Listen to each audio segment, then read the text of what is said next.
Hey, y'all, hey, we are back for another review of Sisters. We're on season 7, episode 9, entitled 3 is a Crowd. And so we know that Karen is done with the paternity test and she's going to go back up front to tell Zach, what she has found.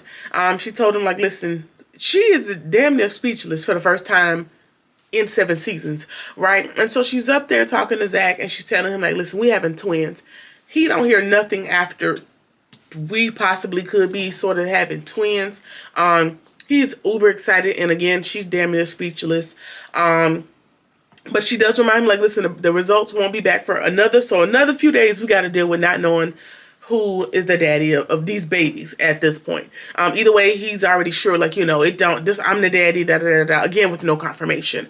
Fatima shows back up from the bathroom, the snack machine, wherever she was, and we also know that she's less than thrilled about the information about these twins, because now there are 2 kids that we're going to have to be potentially bothered with when it comes to Karen. So that is definitely going to develop throughout the episode, but we'll get back into it. Andy has called Penelope to her office to talk about what she was able to find, or whatever her friend was able to find in the deep investigation into Gary's personal life. Penelope shows up, and Andy tells her, like, I need you to calm down. I need you to prepare your heart, your mind, and your spirit for what I'm about to tell you, because it is a lot. And before I tell you, what it is that I need to tell you, I need you to get yourself and your baby as far away from Gary as physically possible. No ifs, ands, or buts about it. I need y'all to, I need you to do this. And then she tells her, like, listen, I had my friend take a deep, deep dive into his past, and there's a lot that you don't know, but there's also a lot that I don't know. There's a lot that we don't know about it, and I need you to heed the warning before I go ahead and give you this information. And so we're gonna talk about that. We're gonna talk about that. Okay. Andy shows her a picture of someone named Kimberly Porter, a young lady. She was Gary's high school sweetheart that went missing after their junior prom. Her parents says that she left for the prom with Gary and she never ever came back home. He told everybody that they got into an argument because she was drinking with her friends, and he decided that she shouldn't be drinking with her friends. It's not a good look. And she claimed that she would find her own way home. And so Penelope is like, okay, is there evidence? Like, she's asking the questions. Who saw him? Did anybody see her? And Andy just, keeps the story going, like, listen, Gary claims that he never saw her after they had the argument at the prom. Nobody actually saw her leave. And she says that, a lot of the cops in that town or wherever they were at the time had a couple leads, and they always thought that Gary was a suspect, but there was nothing that ever led to a conviction or, anything substantial. And so and she also tells her, like, listen, and Penelope's like, they never found a body too, right? And she's like, yeah, a body was never found. And so Andy tells her, like, listen. And so Penelope's like, well, how, like, she's flabbergasted. She's overcome with emotion, trying to figure out, like, how did we miss all of this evil that this man has the propensity for? And Andy tells her, like, listen, child, the devil lies so much sometimes. You believe it, I believe it. Hell, even they believe what they say to be true. So listen, girl, that ain't, and then she goes on to tell Penelope, like, girl, that ain't the tip of the iceberg. And so, again, I need you to heed my warning. I need you to do what I'm asking you to do. And I'll talk about it a little bit more once I get into the previews for next week's episode. But Penelope she sounds like she's hearing it, but she's always got this little spot, where she wants to get to the bottom of it, or always give Gary opportunity to explain herself. And that could be her demise at a certain point. But again, we're going to talk about it. Hopefully I remember by the end of the review. All right. And so we're going to move on, and Miss Willis goes to see Gary because he's summoned her. And Miss Willis, she's the bad bee in charge, and she's like, listen, what do you want? And he's very much, like, nervous and coy and shy when he gets around her, because she knows she's like, she's Oprah type status, and so he needs to be on his P's and Q's. But she's like, listen, you brought me down to the ghetto, to your office, and it smells like death and deception in here. And so aptly put, as we're learning things about Gary and who he is as a person. And she's like eating his ass up, like, you ain't got no maid, like, this place is dirty, like, this is his office, like, what is going on? And he's like, my maid is on vacation this week. And again, she can see right through him and says, like, listen, you're full of shit, like, don't play with me. What is it that you want from me? And he says, like, listen, she says, I already know you. So what is it that you want? There's the end goal here. Get to it. What is it that you want? And he claims that he wants to warn her about Andy, but he also wants to potentially get her to invest again because a lot of his investors are backing out with the FBI investigation, and so he's going to shoot that shot as well. And Miss Maria's like, no, sir. I'm not the least bit interested in investing in you, considering the fact that you blew all the money that was in the Archer Foundation Fund last time. And he was like, well, it was an investment. We know it was a risk. And so, the Archer family knew it was a risk. And she was like, yeah, dealing with you was the biggest risk that we took. And so that's not even anything that I'm interested in doing. So what else is it that you want? And so, we're going to get into that part a little episode, him and his warnings about Andy. We'll get into that in a second. But anyway, as the episode progresses, we see Karen tell her mama about the twins. And again, mama is rendered speechless as well as everybody else. But immediately after, I definitely appreciated the fact that her mama wanted to check on her and her well-being first. She was like, while taking it back, are you good? You okay? Like, are you good with the news? Whatever, whatnot. And Karen is, she tells her mom, like, hey, I'm still processing everything, but I am happy about it. And I think she's only excited about it because Zach is excited about it. Because in the scene, she tells her mom, like, listen, Zach has also accepted the fact that he may be the father, though unconfirmed. He seems to, still be taking responsibility. So I'm happy thus far. Now, if Zach's still, not being as ecstatic and excited, I'm sure she would have a lot more attitude or a lot more contention about the situation. But currently everybody's on cloud nine except for Danny and Fatima as it relates to these babies. Which, realistically speaking, I, wouldn't be head over heels about it just yet as well. Okay. So Gary's going to get back to his warning, right? And he proceeds to warn Maria about Andy. And she says to him, like, why is my counsel for my divorce interest to you? What's the problem? And he's like, listen, it's not that I just wanted to warn you before you make a big mistake in hiring Andy. And he goes on to claim that Andy is shady and she's not to be trusted, that she's immoral, that she's promiscuous, that she's immoral, like she's everything but a child of God, right? And she says, okay, cool. If that's how you feel about Andy, what's your proof? Like, she's giving him feigned belief as if she's believing him. This is her facial expression, but we know that I think she's 10 times smarter than Gary, honestly. Anyway, and she's like, well, you making all these claims, what's your proof? And he's like, well, just to start with, she slept with a partner at the firm. She's a part of this going on FBI investigation. And I met her while she was representing me in my divorce. She came on to me. She was seducing me while, representing my now ex-wife. Blah, blah, blah, blah, blah. And she hears him out lesson, give his whole spiel, and she's, adjusts. And she looked at him and she was like, I'll tell you what. You should know me well enough to know that I've done my homework as thoroughly, if not more thoroughly, than you could ever do. And I know that you were the one that kicked out that FBI investigation into Benson, Jones, and Leland, which is the law firm. So the FBI investigation that the law firm is under, he kicked off in an attempt, I guess, to scar Andy's name even further. And it ain't going how he thought it was going to go, right? And then he was like, listen. Miss Marie tells him, and furthermore, I know that you bought Andy that house, and I know that you bought her that penthouse. And if I must give her any accolades, I'll say she's a bad bitch in the fact that she got you doing all that. So what you actually sound like is a bitter, rejected man. And what I need you to do is get out your feelings, because jealousy doesn't look good on you. And she says, listen, while you were trying to poison me against Andy, what you really did is confirm who I thought you to be all along. And then she calls him a smart narcissist fish in a big overachieving pond, and that her best suggestion for him was to swim along before he got himself hurt. And there was an old adage that came to mind when I heard her eating him up, like dinner wasn't gonna come tomorrow. And there's an adage that says, I'd rather you think of me than a fool than for me to open my mouth and confirm it to be true. Take out some words and add it. And I used to have a quote wall, when I was in college back in the day. And that was one of the top ones. I'd rather you think that I'm a damn fool than for me to open my mouth, put my foot in it, and confirm your beliefs. You know what I'm saying? And that is exactly, what this scene embodied. And what I also learned from this scene is that Miss Willis, I have not come across anybody in the series, well, other than Hayden, but that's, by delusion, not by design, with bigger balls than Gary. And Miss Marie came in and showed us, that she got bigger balls than Gary.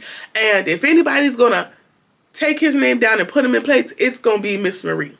So what I hope is that Miss Marie and Andy team up and take him to the cleaners. But I also know that by the end of this episode, Andy has a plan, and she's put on her big girl britches, and she's got some action about herself. But again, we'll talk about that a little more when we get to it. But Andy made me proud by the end of this episode, and Marie showed me that she got bigger balls than Gary. So that definitely made my day. That was my favorite part of the episode, if I had to pick a part. All right. So Penelope is, sitting there reeling in the information, trying to process, trying to take it all in. She's overwhelmed with what she's just learned from Andy. And Andy knows that Gary's probably unraveling because a lot of his tactics and things are falling apart, especially with her confirming him with some of the information from her investigation. And, Penelope is still in her emotional phase. She can't believe that both of them missed all the signs to who this person truly is. And at some point, girls, snap out of it. The disbelief we need to get on to the next part of this process. And Andy says, listen, we both wanted something so bad, in the pursuit of love and not being lonely and all these good things. And so we're not going to keep holding ourselves. We're not going to keep calling ourselves to the carpet about what we missed about Gary. It just is what it is. That's just where we are with it. And Andy says, listen, I got a plan. I got a plan to get him out of our lives for good, but I need you to uphold your part. And your part is I need you to go away for a while. And I picked up on a while being like, even after she's had this baby, I need you to go ghost. She says, listen, I have somebody that's going to take you off to a safe place. Gary's not going to be able to find you or that baby, which, again, tells me like, I want you gone for a long time, for months. I have somebody, on standby. I need you to go straight home, and I need you to pack. I need you to hide the bags, and I need you to await further instruction. And then we see where Gary's calling Penelope's phone. He blowing her up. And you can see like she was on task with Andy, but when that phone rang, she saw it was Gary. It's like she lost some of her fight. Again, she has this thing where she wants him to, I think she always wants to give him the benefit of the doubt. And I just feel like where Andy was maybe last season or the season before is where Penelope is. So she's a little bit behind, but she's also, hell, I can't even say she's new to Gary. She's new to learning who he is as a person. And so it's hard to call her a damn fool. But girl, you only got one time to tell. You only got one or two times. I ain't going to say one time because sometimes, that first time might be a little hate, a little shade or whatever. But you ain't got that many times to tell me that this person is horrible, deceptive, vindictive, and potentially murderous. The murderous, you only got one time to tell me. If I'm wrong, I'll just die on that hill. But to tell me that somebody's potentially murderous, to me to be like, girl, I'm with the plan. I'm going to act like everything is okay, but I'm goodbye and have a good day. But whatever. You can see like what she's considering answering the phone, and Andy's, trying to get her to focus. I need you to keep your eyes on the prize. But again, by the end of this episode, we're going to see how she might have lost some of that fight. But we'll talk about it. Karen gets the girls together at her apartment, and like Danny says, by the end of the scene, is girl, this could have been a text. Either way, she gets them together to tell them the news about the twins, and Danny, pseudo excited. She only wants to know about the paternity. Who is the baby daddy, child? Like, congratulations, but we still don't know the baby daddy, so to be continued. And Sabrina is terribly excited. Sabrina is so excited about the fact that Karen is having twins. She is jumping out of her seat like she is outdone. Your baby bug has bitten her, and so she's more than excited when it comes to kid talk, and that is going to flow over into the double date that her and Danny immediately goes off to with their respective suitors. All right, so Grayson and Maurice are on a stay-at-home date, and Grayson wants to know if Maurice is going to delete his fixation page. And I guess, this is like Plenty of Fish or Backpage or one of those things that I've never had a profile on, so I don't know how it works. But this is where he's been meeting up with his suitors that have been paying him for his time and all those other things. And mind you, this is how they met. And he doesn't see himself dating someone, Maurice or whoever, long term that's giving that much of themselves to the public. Grayson claims that he's thinking long term and he may not be comfortable with this being Maurice's profession long term. That conversation is going to come back up and I'll give you my thoughts on it. But that is, the next scene that came up. Either way, we're going to move on and we get to the long awaited for me, the mashup that is Fatima and Danny, because they have so much in common. They have similar temperaments and all that, and it goes off without a hitch. They talk about Danny needing answers about Tony's kids and how to interact with that, and they're just having a drink until the rest of the double date shows up. They both got kids and baby mama issues going on right now. Danny tells Fatima that the therapist told her to just focus on the relationship and how she wants it to go. Fatima's like, okay, I feel like I need to go see the therapist myself because I got, baby mama, baby daddy issues as well. And then they get on Karen and the twins. She tells Danny that all of this is a lot and she feels as if Zach is not taking her feelings into account. Danny doesn't even know how she feels about kids, and she's been thrust into this parental role by way of being in a relationship with Tony. And by the end of the conversation, they just tell each other make sure you're getting validated, making sure we're getting Tony and Zach, or Zach and Tony respectively, to hear us out, and we're gonna hope for the best, and we're gonna be good sister girls, and we're gonna do this again at a later date. To be continued. And they got similar issues going on. They have similar reactions to uncomfortability, and they're just gonna be sister girls in the thing. The only thing that doesn't happen, that I hope does not happen, is that Danny gets so comfortable with Fatima that she ends up on the Karen bash train, even though you could bash your homegirl, but it's kind of like your siblings, kind of like I ain't the biggest fan of my siblings, but you're not going to talk about them type thing. You might feel how you feel about Karen, but Fatima is an outsider of sorts. And so I think you need to take the approach of how Andy hopes to be, where she's, indifferent in her spot with being trapped between Fatima and Karen. So I need Danny to take a little impartial approach, because I think they can relate independent of the Karen bash. I think, your allegiance is with Karen first and foremost, hopefully. I don't know. Y'all let me know. All right. So we're going to move right along. So we get back to Maurice and Grayson, and he tells Grayson, listen, this thing pays my bills, and I wasn't even considering, what that would look like, long term or in a relationship, or what that was going to look like. And honestly, he, tells the truth in this situation and kind of dies down this caricature. The issue that I had with Maurice and his portrayal in the show is that he's almost a caricature of what being a gay male looks like in Atlanta. He's very flamboyant and girl this and bitch that and da-da-da, t-t-t. He's giving that type of heightened thing.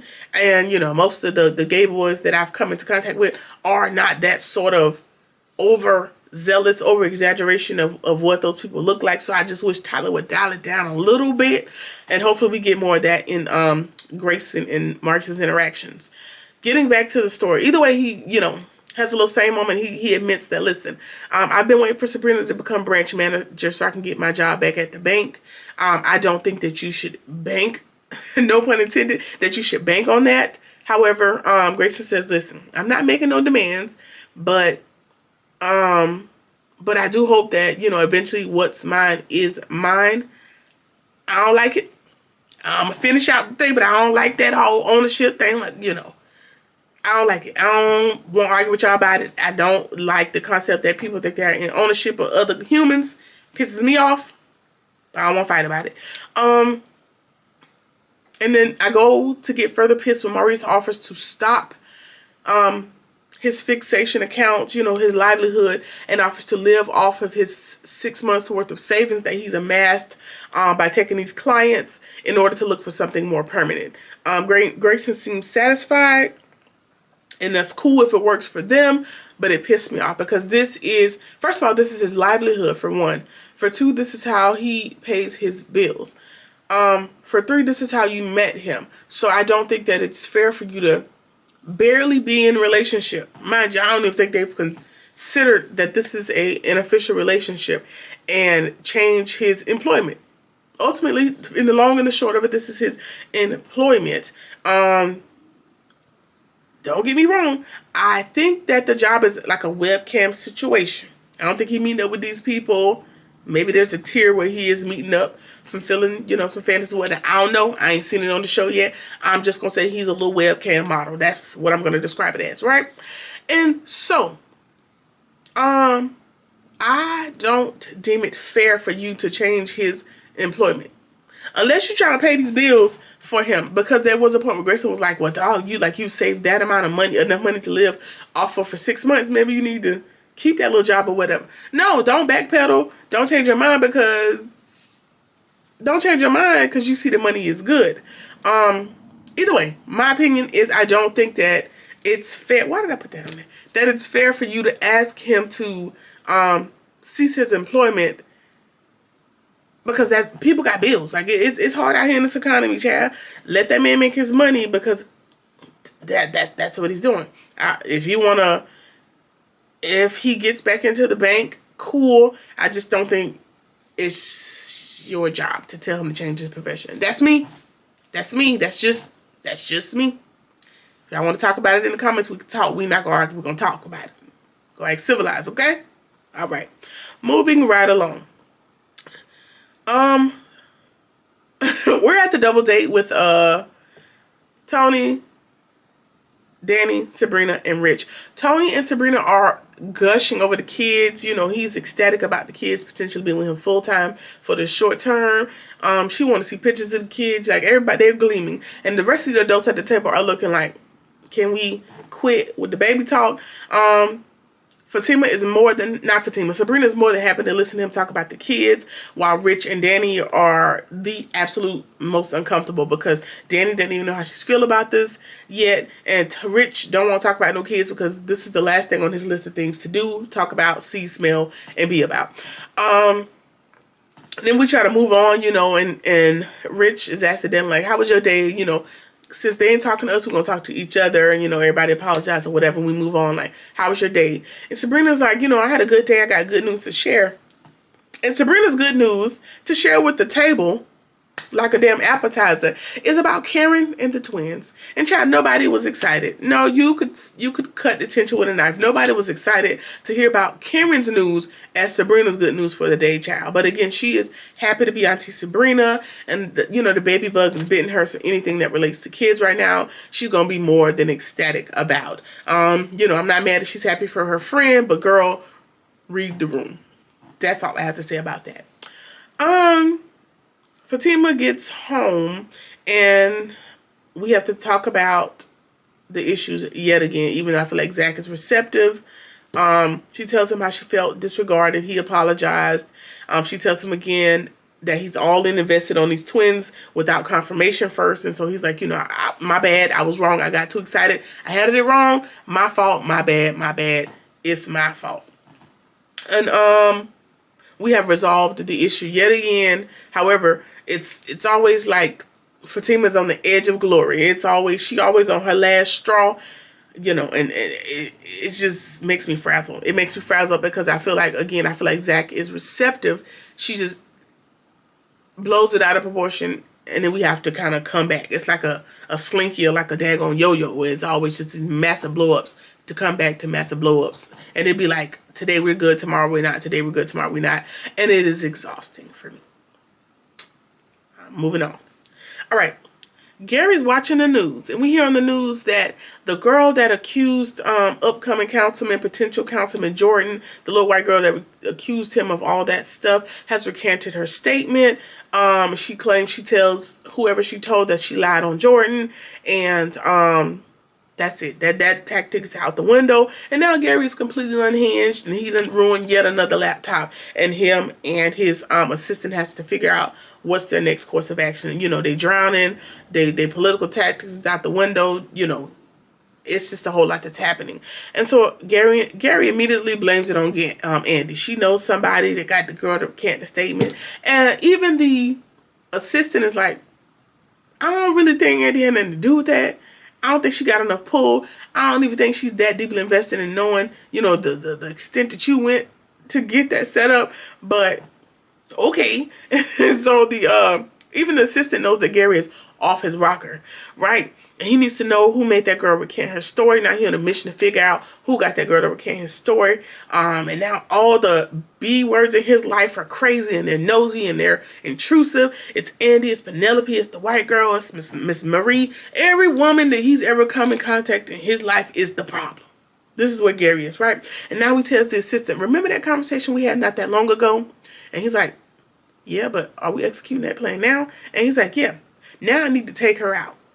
Now, which her we're talking about, I ain't really 100% sure, because could be Andy, child, could be Penelope, because Andy, because she's the biggest threat that you have in your life right now, because she got the evidence and all that. I don't know if you're talking about Penelope, because Penelope is going to be a insurance claim, because you've done a whole lot of finagling as it comes to that. But my greatest guess is going to be the little white girl that recanted her story because y'all paid her and, you know, the cops or whatever to get the story going, and she's recanted, and that's just going to, you know, throw a monkey wrench in your issues when it comes to trying to take Jordan down. But I'm just going to put my money on the little white girl. We're just going to try to take the little white girl out, and that's just unfortunate. Which I ain't even got a problem with. If you're going to take one of the three, take her, because she had no business lying on Jordan to start with. I don't give a damn about no money. You trying to ruin somebody's image and their character. I'm okay with it. All right, moving along. That's how the episode ends. But what I did see in the projections for next week, a lot of things. But the thing that stood out to me is I see Penelope sitting on one side of a desk and I see Gary on the other side. Let's just think they're at, I'm just going to guess that she's at home, because Andy told you to go home and pack. And she gives Gary a picture of Kimberly Potter and asks her, hey, tell me about Kimberly. What happened? Well, why in the figgity? Why in the hell would you ask this damn man about Kimberly in a room with just you and him? Do you want to end up like Kimberly is my question. Girl, Andy told you to go home, act like you got some sense, pack some clothes, hide it, and await further instructions. And did you do that? Did you even pack? So it seems like she's going to confront Gary about Kimberly, and that's unfortunate, girl, because you could end up in Kimberly's shoes because you couldn't just wait a damn minute, and that just pissed me off. And that's how I'm going to end the review. Let me know what you think about the okay. So no, we're not going to end it. I'm gonna say what I wanted to say earlier. So I felt like Andy had convinced her, like, listen, this plan is on.